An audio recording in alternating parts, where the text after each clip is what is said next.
बच्चों, आज हम पढ़ेंगे कक्षा 9वीं के सामाजिक विज्ञान में भारत और समकालीन विश्व, जो कि इतिहास की पुस्तक है, उसके अध्याय 2 और अध्याय 3 के वस्तुनिष्ठ प्रश्न, ऑब्जेक्टिव क्वेश्चन।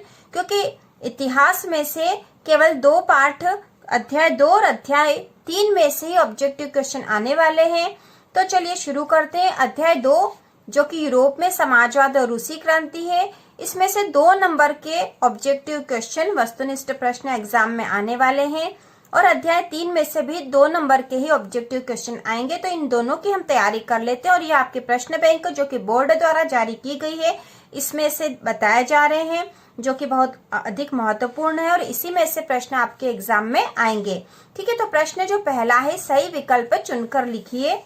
ठीक है, प्रत्येक के लिए 1 अंक है। कार्ल मार्क्स द्वारा लिखी गई पुस्तक है, तो कार्ल मार्क्स के द्वारा लिखी गई पुस्तक का नाम बताना है यहाँ पर। तो वो है दास कैपिटल। ठीक है, दास कैपिटल जो है कार्ल मार्क्स द्वारा लिखी गई पुस्तक का नाम है। अगला प्रश्न है, रूस की संसद का नाम है, तो रूस की संसद का नाम है ड्यूमा। ठीक है, ड्यूमा। अगला प्रश्न है, पहला विश्व युद्ध कब प्रारंभ हुआ था, तो इसका उत्तर आएगा 1914 ईस्वी में। तो पहला विश्व युद्ध जो था 1914 में प्रारंभ हुआ था। प्रश्न है, 1917 में बोल्शेविक दल का नेता कौन था, तो इसका उत्तर है व्लादिमीर लेनिन। ठीक है, व्लादिमीर लेनिन जो है बोल्शेविक दल का नेता था।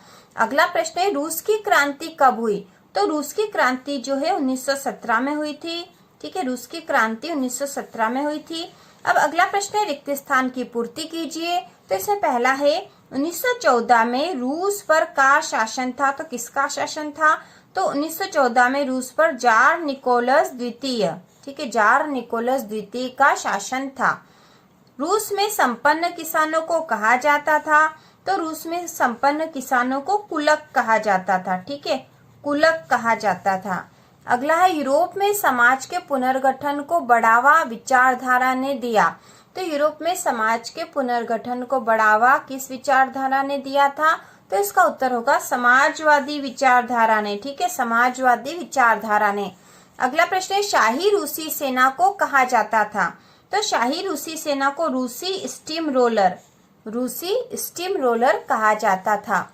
अगला प्रश्न है, विश्व युद्ध से उद्योगों पर प्रभाव पड़ा, तो विश्व युद्ध से उद्योगों में नकारात्मक प्रभाव पड़ा। अब अगला जो प्रश्न नंबर 3 है, एक शब्द या एक वाक्य में उत्तर दीजिए। तो इसमें पहला प्रश्न है, मताधिकार आंदोलन से क्या तात्पर्य था, मताधिकार आंदोलन से क्या तात्पर्य था, तो इसका उत्तर है वोट डालने का अधिकार पाने के लिए चलाया गया आंदोलन। तो मताधिकार आंदोलन जो था, यह मताधिकार, मत का अधिकार मतलब वोट डालने के अधिकार से संबंधित जो आंदोलन था, वह मताधिकार आंदोलन था।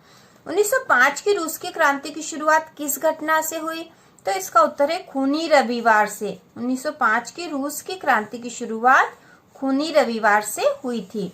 अगला प्रश्न है, कॉमिटर्न शब्द से क्या तात्पर्य है, कॉमिटर्न।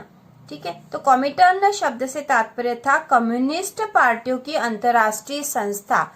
कम्युनिस्ट पार्टियों की अंतर्राष्ट्रीय संस्था जो थी, उसके लिए कॉमिटर्न शब्द का प्रयोग होता था। अगला प्रश्न, Russian social democratic workers party की स्थापना किस सन में हुई, तो Russian social democratic workers party की स्थापना 1898 में हुई थी, 1898 में। अगला प्रश्न है, 1918 में बोल्शेविकों ने ब्रेस्ट लिटोस्क में किससे संधि की, तो इसका उत्तर है जर्मनी से संधि की थी बोल्शेविकों ने 1918 में। अगला प्रश्न है, सत्य और असत्य में उत्तर दीजिए। प्रत्येक के लिए 1 अंक है। इसमें पहला है, अक्टूबर 1917 की क्रांति का संबंध रूस से है, तो यह सत्य है। ठीक है, यह सत्य है कि 1917 की जो अक्टूबर क्रांति थी, अक्टूबर 1917 की क्रांति का जो संबंध है उससे, वह रूस से है। अप्रैल थीसिस नामक सिद्धांत लेनिन की देन है, तो यह भी सत्य है, अप्रैल थीसिस नामक सिद्धांत लेनिन की देन है। अगला जो है सत्य असत्य वाला, जो निजी संपत्ति या पूंजीपतियों का समर्थन करते हैं वो समाजवादी कहलाते हैं, तो यह असत्य है, क्योंकि समाजवादी जो है पूंजीपतियों का समर्थन नहीं करते हैं, तो यह गलत है। 1917 ईस्वी के पूर्व रूस पर जार निकोलस द्वितीय का शासन था, तो यह सत्य है। ठीक है, यह सत्य है। अगला है, 1917 ईस्वी की रूसी क्रांति का तात्कालिक कारण प्रथम विश्व युद्ध में रूस की पराजय था, तो यह भी सत्य है कि 1917 में रूस की क्रांति का जो तात्कालिक कारण था वह था प्रथम विश्व युद्ध में रूस की पराजय हो गई थी, वो कारण था। अगला है पेरिस कम्यून की स्थापना सन 1817 में हुई थी, तो यह भी सत्य है। ठीक है, पेरिस कम्यून की स्थापना 1817 में हुई थी। अब अगला जो है सही जोड़ी बनाइए। तो इसमें खंड और खंड ब दे रखे, तो खंड अ में है रूसी संसद, रूसी क्रांति का आरंभ, बोल्शेविक दल का नेता, जार की महारानी का सलाहकार सन्यासी, रूस का शासक। और खंड ब में है Petrograd, Rasputin, Duma, Lenin, tsar Nicholas द्वितीय। तो रूसी संसद, ठीक है, रूसी संसद है ड्यूमा। रूसी संसद को क्या कहा जाता है? ड्यूमा। रूसी क्रांति का प्रारंभ, ठीक है, रूसी क्रांति का प्रारंभ जो था पेट्रोग्राद, ठीक है, पेट्रोग्राद। बोल्शेविक दल का नेता, तो बोल्शेविक दल का नेता था लेनिन, ठीक है, लेनिन था। जार की महारानी का सलाहकार सन्यासी, तो वह था रासपुतीन। और रूस का शासक जार निकोलस द्वितीय।